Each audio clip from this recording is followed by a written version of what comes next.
निरस्त करने का निर्णय लिया गया है। परीक्षा के पुनः आयोजन की तिथि निर्धारित कर पृथक से सूचना जारी की जाएगी।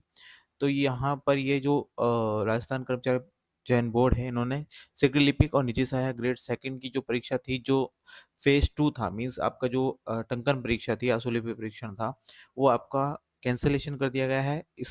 ये एग्ज़ाम आपका वापस से करवाया जाएगा बोर्ड के द्वारा। मीन्स 19 और 20 को जो एग्ज़ाम हुआ था उसको निरस्त कर दिया गया है। अभी इसका रिजल्ट इन्होंने भी निकाल दिया था, मीन्स इसकी जो आंसर शीट है वो भी निकाल दी थी, लेकिन किसी कारणवश बोर्ड ने यहाँ पर इसको कैंसिल कर दिया है और वहाँ पर वापस से यहाँ पर ये इनका एग्ज़ाम करवाया जाएगा। ये आपका डॉक्टर बीसी बदाल द्वारा, जो सचिव है, उनके द्वारा यहाँ पर ये नोटिफिकेशन डाला गया है। ये आज का नोटिफिकेशन ये था 15 तारीख का, 15/4/2025, stenographer 2024, press note for cancellation of phase second exam date